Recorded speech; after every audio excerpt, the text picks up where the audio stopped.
Yes, greetings of the day students. You are welcome at Tarna classes. Before it we have done verb and types of verb, transitive, intransitive, finite, non-finite verb, gerund, participle, etc. है ना. These are important for school level exams 6th, 7th, 8th, 9th, 10th and also for competitive exams.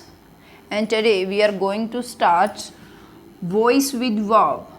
Voice with verb. Verb मैंने आपको करवा दी है कि ये कितने types की होती है और जो वर्ब का यूज़ है कि कहाँ पे प्रेजेंट टेंस यानी कि वर्ब के फर्स्ट फॉर्म यूज़ होगी, कहाँ पास्ट टेंस यानी कि सेकंड फॉर्म यूज़ होगी और कहाँ जो है हेड प्लस वर्ब की थर्ड फॉर्म यूज़ होगी. ये सभी चीज़ें मैंने आपको टेंस में करवा दी हैं. ठीक है, अब हम करते हैं वर्ब के साथ साथ मैं आपको क्या करवाऊँगी, वॉइस. मैंने आपको पहले वर्ब इसलिए करवाई कि वॉइस टोटली वर्ब पे ही डिपेंड करता है ना. अब देखिए वॉइस क्या होता है वर्ब को, आपको पता है कि ये एक्शन वर्ड होता है ना. एक्शन वर्ड को ही हम वर्ब कहते हैं कि हमने क्या एक्शन किया, उस एक्शन को जो वर्ड दिखाता है उसी को हम वर्ब कहते हैं. वॉइस क्या है, वॉइस का मीनिंग है जो हम बोलते हैं वही वॉइस. ठीक है, अब जो वर्क कर रहा है अगर वो डायरेक्ट खुद बोल रहा है तो वो होता है एक्टिव. मीन्स यहाँ करने वाला खुद एक्टिव होता है. अगर जो करने वाला है वो एक्टिव नहीं है तो हम इसको बोल देंगे पैसिव. ठीक है, तो जो सेंटेंस हैं हम बोलते हैं या लिखते हैं उसको अगर करने वाला खुद बता रहा है तो हम उसको बोलेंगे एक्टिव वॉइस. और अगर करने वाला न होने के बावजूद जो किया जा रहा है जिस पे इफ़ेक्ट पड़ रहा है वो अगर इसमें सब्जेक्ट के तौर पे काम कर रहा है तो हम उसको बोलेंगे पैसिव.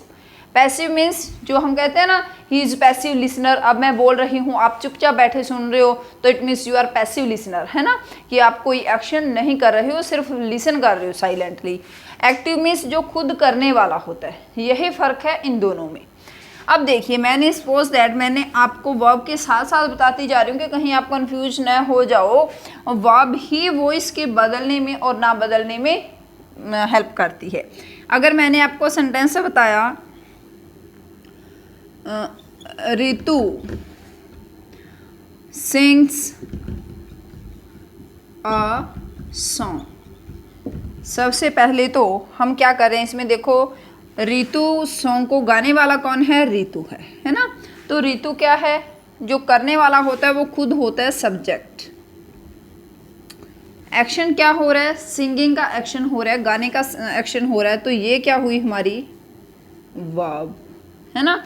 अब वो कितने सॉन्ग गा रही है, 1 2 मीन्स जो इसको डिटरमाइन कर रहा है सॉन्ग को, इसको हम डिटर्मिनर भी कह देते हैं. और अगर ए एन या द है तो इसको हम आर्टिकल भी कह देते हैं. ठीक है, और ये हमारा क्या है, गाया क्या जा रहा है, सॉन्ग गाया जा रहा है. अब देखिए करने वाला कौन है, सॉन्ग को गा कौन रहा है, रितु. करने वाला कौन है, रितु. तो ये हमारा हुआ सब्जेक्ट. ठीक है, गाया क्या जा रहा है, सॉन्ग गाया जा रहा है ना, तो सॉन्ग हमारा हुआ ऑब्जेक्ट. कर्म किसको गाया जा रहा है, इस सॉन्ग को गाया जा रहा है ना. तो ये क्या हुआ हमारा ऑब्जेक्ट. सबसे पहले आपको सेंटेंस में जो वर्ड्स यूज़ होते हैं ना उनका पता होना चाहिए, फिर हम वॉइस वगैरह पे चलेंगे. और ये हमारी है वर्ब. अब पहले तो आप लोग ये बताइए कि ये वर्ब है कौन सी, ट्रांजिटिव है या इंट्रांजिटिव है. मैंने आपको कहा Ritu sings a song, Ritu song गाती है. और मैंने आपको ये भी बताया था कि अगर वर्ब के साथ आप वट लगाओगे, अगर आपके पास वट का आंसर आ गया that means that is transitive verb. तो वट सिंग क्या गाती है वो, वट लगाओ डायरेक्टली, बस वट लगा दो वट सिंग. प्रॉपर सेंटेंस बनाने के लिए नहीं है ना, तो आप वरना प्रॉपर बनाओगे तो आपको कोई what does sing, she sing. तो बस आपको पहचानने के लिए लगाना है वट सिंग क्या गाती है, हमारा आंसर आ रहा है कि वो सॉन्ग गाती है. तो ये ट्रांजिटिव वर्ब है. तो ये ध्यान रखिएगा वॉइस तभी बदला जाएगा जब हमारी वर्ब ट्रांजिटिव होगी. क्या है, वॉइस तभी चेंज होगा, will be changed if our verb is transitive. मैंने आपको ये कहा कि अगर हमारी वर्ब ट्रांजिटिव होगी तभी वॉइस बदला जाएगा उसका, है ना. मैंने यही कहा कि अगर वर्ब ट्रांजिटिव होगी तभी हमारा वॉइस बदला जाएगा. अब इसको परखते हैं कि क्या जो मैंने लिखा है ये सही है. सपोज दैट कई बार आपके सीबीएसई क्या पूछती है, 4 ऑप्शन दे देती है और उसमें से पूछती है कि कौन सा सेंटेंस सही है, या कॉम्पिटिटिव एग्जाम्स में भी आपको 4 ऑप्शन दिए जाते हैं और उसमें से राइट या रॉन्ग को आपको टिक करना होता है as instructed in the question. अब देखिए सपोज दैट मैंने यहाँ वर्ब लिखी कि अ बेबी क्राइज, बच्चा रोता है। चलो ये थोड़ा सा आपको टफ लगता है सेंटेंस में, और इजी देती हूँ पहले। अ बॉय प्लेज क्रिकेट, ठीक है। फिर मैंने लिखा शी वॉक्स, वो चलती है। इसमें मैंने आपको ऑब्जेक्ट दिया, अ बॉय प्लेज क्रिकेट, बच्चा क्या खेलता है, क्रिकेट खेलता है ना। अब यहाँ मैंने कहा शी वॉक्स, वो चलती है। अब वॉक के साथ व्हाट लगा के देखना, क्या आंसर आ रहा है कि वो क्या चलती है, क्या इसको ऑब्जेक्ट की नीड है। मैंने कहा मैं चलती हूँ, आप कहोगे मैडम क्या चलते हो, तो बताइए कि क्या इसके साथ व्हाट लगाने पे आंसर आ रहा है, नहीं आ रहा। इट मीन्स यहाँ ऑब्जेक्ट नहीं है। ऑब्जेक्ट नहीं है तो हमारी वर्ब क्या हुई, वर्ब हमारी हुई इंट्रांजिटिव, ठीक है। अब इंट्रांजिटिव वर्ब है, इसको ऑब्जेक्ट की नीड ही नहीं होती। नीड नहीं होती जब ऑब्जेक्ट ही नहीं है तो हम पैसिव कैसे बनाएंगे। पैसिव में सब्जेक्ट, एक्टिव में सब्जेक्ट आता है, और पैसिव में हम जो ऑब्जेक्ट होता है उसको सब्जेक्टिव केस में ले आते हैं। जब इसको ऑब्जेक्ट की नीड ही नहीं है, ऑब्जेक्ट है ही नहीं, तो कैसे बनेगा वॉइस। बस इसीलिए मैं आपको बता रही हूँ कि वर्ब के साथ साथ वॉइस आपको किस तरह से, पहले आपको इसका वॉइस का बेसिक क्लियर होना चाहिए, फिर आपको सेंटेंस वाइज चेंज करना बताती हूँ, ठीक है। तो ये चेंज ही नहीं होगा, इसमें हम लिखेंगे नो चेंज, ठीक है, ये चेंज हो ही नहीं सकता। या हम लिखेंगे it can't changed, it can't be changed, ये चेंज नहीं हो सकता, ठीक है। इसका स्क्रीनशॉट लेना है तो आप ले सकते हो, वरना मैं इसको रब कर देती हूँ। अब देखिए, अब हम बनाएंगे इसके वॉइस। अभी तो मैंने आपको बताया कि वॉइस जो है किसका बदल सकता है, जो वर्ब ट्रांजिटिव होगी उसका वॉइस बदल सकता है, जो इनट्रांजिटिव होगी उसका वॉइस नहीं बदलेगा, ठीक है। तो देखिए मैंने सेंटेंस लिखा my mother कुक्स food for me, ठीक है। एक बार आप फॉर मी को भी छोड़ दो, सिर्फ इतना ही करते हैं, माय मदर कुक्स फूड। पहले इजी से टफ की ओर चलेंगे। अब देखिए माय मदर्स पूरा सब्जेक्ट है हमारा, कुक हमारी वर्ब है, फूड क्या है, हमारा ऑब्जेक्ट है, ठीक है।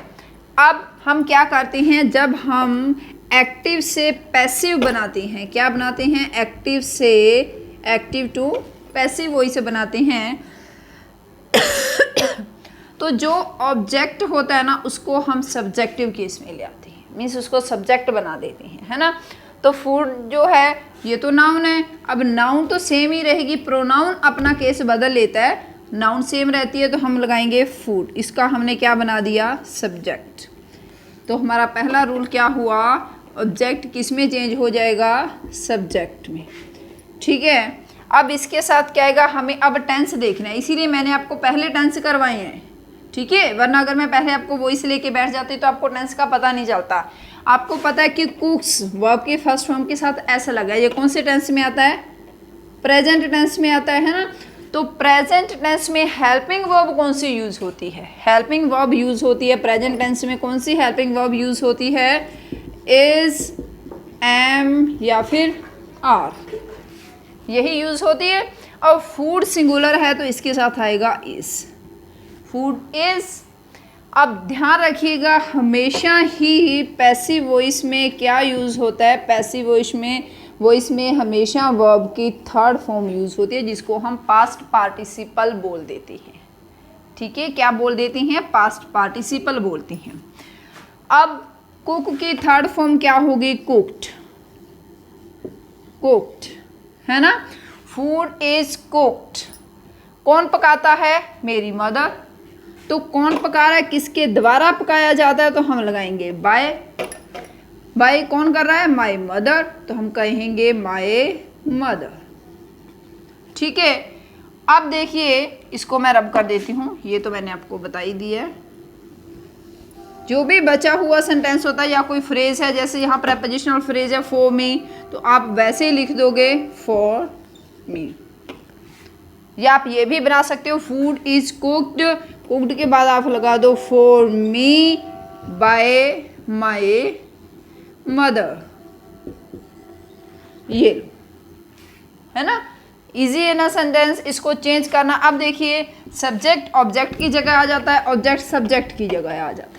ठीक है, बाकी हमारा रूल ये है कि हर किसी में ये जो हेल्पिंग वर्ब है चेंज इसी में आएगा। वर्ब की थर्ड फॉर्म भी, हर एक पैसिव जब चेंज होगा तो वर्ब की थर्ड फॉर्म ही आएगी। इसके अलावा पैसिव वॉइस में कोई भी वर्ब की फॉर्म नहीं आएगी। आएगी तो कौन सी आएगी?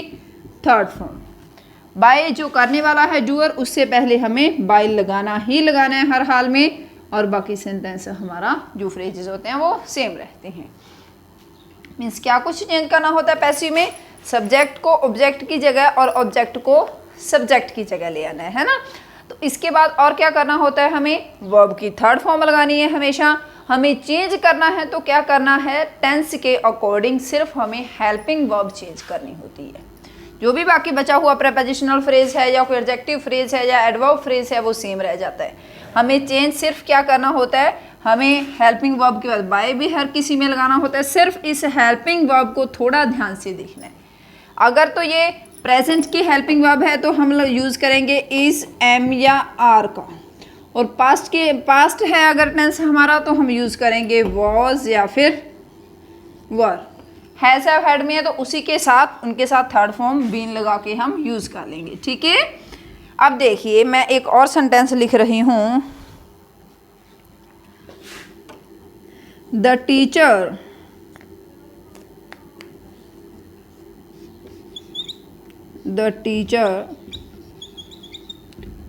teach us maths। मैंने लिखा टीचर हमें मैथ्स पढ़ाता है ना। अब देखिए यहाँ जो सब्जेक्ट है हमारा द टीचर, हमारी वर्ब क्या है? टीच। अस क्या है? हमारा ऑब्जेक्ट, और मैथ्स क्या है? ये भी हमारा ऑब्जेक्ट है।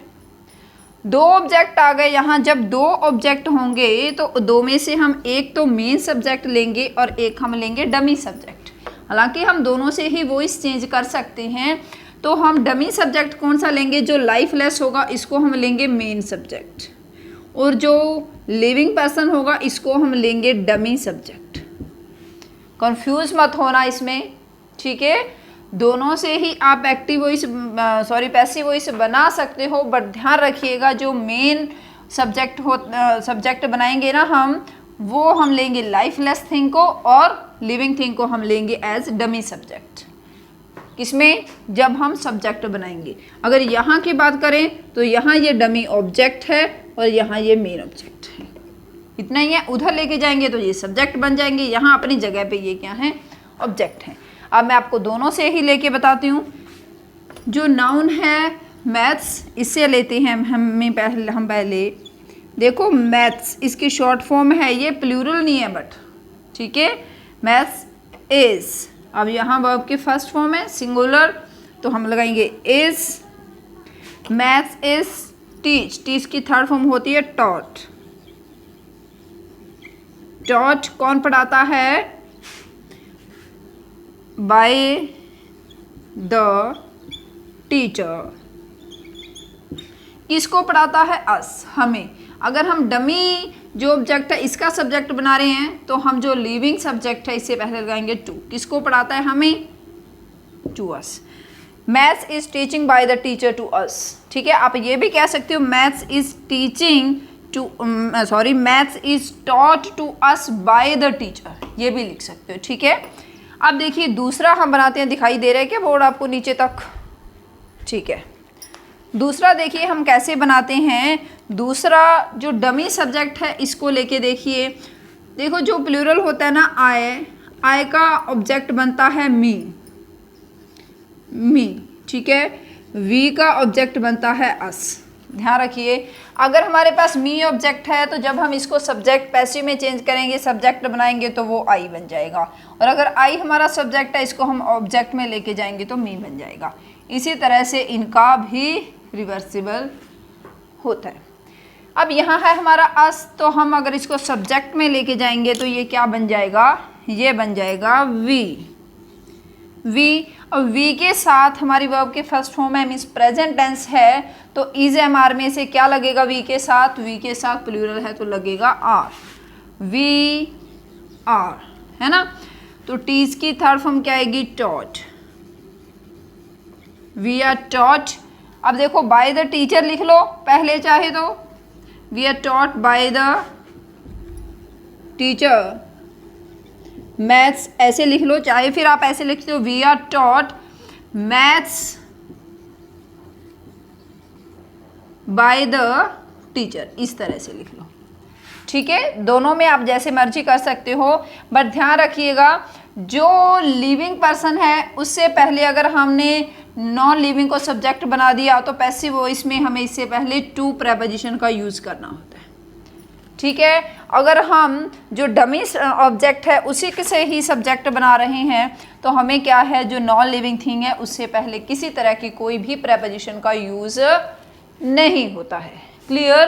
तो इसका भी स्क्रीनशॉट ले लीजिए। मैं आपको बिल्कुल बेसिक से बता रही हूँ कि ऐसा करने से आपकी मिस्टेक होने की किसी तरह की कोई गुंजाइश नहीं रहेगी, है ना। अब देखिए आगे, आपको लग रहा होगा कि मैडम बहुत छोटी छोटी बातें बता रही हैं। अगर आपने ये छोटी छोटी बातें क्लियर नहीं की ना तो फिर आप लोग गड़बड़ कर सकते हो एग्जाम में।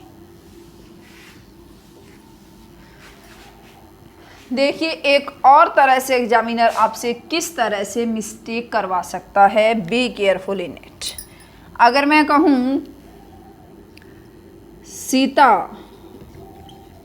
गोज टू मार्केट, ठीक है। अब अगर मैं आपको यहाँ लिखूं चेंज द वॉइस, इसका वॉइस बदलो, आप क्या कहोगे, एक्टिव वॉइस में है, सीता जाती है वर्ब की फर्स्ट फॉर्म है, पैसिव वॉइस में होता तो थर्ड फॉर्म आती। अब हमें इसको चेंज करना है और एग्जामिनर आपको 4 ऑप्शंस देता है। ऑप्शंस देखो कैसे हैं। मैंने कहा market is gone by Sita, ठीक है। अगला मैंने दिया market is gone to by Sita, ठीक है। थर्ड मेरा ऑप्शन है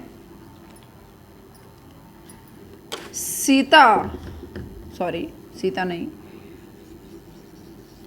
market was gone to by Sita, ठीक है।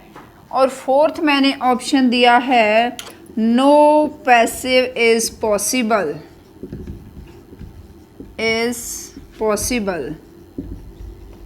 ये लो। ये क्वेश्चन है आपके लिए कि इसका आंसर क्या होगा, बताइए आप, मैं वेट कर रही हूँ आपका, रिप्लाई कीजिए मुझे। ये है ए, ये है बी, ये है सी और ये है डी। जब भी आप इस वीडियो को देखो तो मुझे इसका आंसर ज़रूर बताना, सोच के फिर मैं देखूंगी, समझ लूँगी कि आप लोग इंटेलिजेंट हो और आपको समझ आ रहा है अच्छे से। शायद आपने सोच लिया होगा, है ना। तो देखिए किस तरह से करके देखना है। इसमें देखो सीता है हमारा सब्जेक्ट, गो है हमारी वर्ब, टू है हमारी प्रेपोजिशन और मार्केट है हमारा क्या है, टू के साथ मार्केट नाउन आया है, ये सिर्फ नाउन ही है।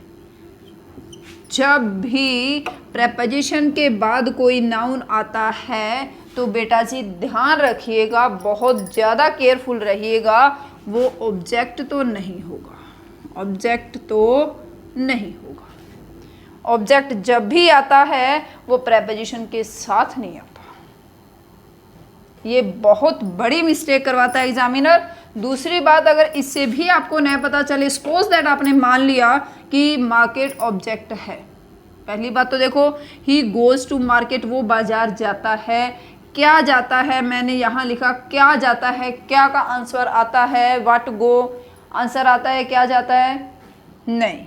गो के साथ व्हाट लगाने से हमारा ये आंसर नहीं आता है। कहाँ जाता है पूछूं तो आप आंसर करोगे, तो कहाँ का तो हमारे ट्रांजिटिव और इंट्रांजिटिव के साथ कोई मेल नहीं है ना। तो देखो सीता जाती है, हु कौन जाता है, तो हमारा आंसर आता है। बट क्या लगाने से हमारा ऑब्जेक्ट है ही नहीं, तो आएगा कैसे। बाकी गो के साथ गो वर्ब को ऑब्जेक्ट की नीड ही नहीं है। सोना है, जाना है, चलना है, रोना है, हंसना है, इनको तो ऑब्जेक्ट की नीड ही नहीं है। अगर मैं कहूँ आई लाफ, आप कहोगे मैडम व्हाट लाफ, क्या हंसते हो, क्या कोई आंसर है फिर मेरे लिए मेरे पास। आप इसका आंसर पूछ सकते हो, क्यों हंसते हो, क्यों का आंसर है, बट व्हाट का आंसर नहीं आ रहा ना। क्या जाते हो, अगर मैं कहूँ आई गोज, आई गो, तो आप कहोगे मैडम क्या जाते हो, क्या जाते हो का कोई आंसर नहीं है, ऑब्जेक्ट ही नहीं है। तो इनका क्या है, पैसिव पॉसिबल नहीं है। तो हमारा आंसर कौन सा होगा, आंसर हमारा होगा नो पैसिव इज पॉसिबल। मैंने बनाया market is gone by Sita. बहुत से लोग इसमें से ये सही कर रहे होंगे क्योंकि उनको लगता है कि मार्केट ऑब्जेक्ट है। बेटा मार्केट से पहले प्रेपोजिशन यूज किया गया और कभी भी ऑब्जेक्ट से पहले प्रेपोजिशन नहीं आता है। ठीक है, तो ये हमारा क्या है, ये ऑप्शन गलत है। ऑप्शन सही कौन सा है, नो पैसिव इज पॉसिबल। अब आप लोग मुझे कमेंट बॉक्स में कमेंट करके जरूर बताओगे कि किस किस ने मेरे बताने से पहले सही आंसर फाइंड आउट कर लिया था। ठीक है, अब चैनल को सब्सक्राइब और वीडियो को लाइक करना मत भूलिएगा। ठीक है, thank you and have a nice day. बेटा स्क्रीनशॉट ले लीजिए, उसके बाद फिर मैं बंद करती हूँ।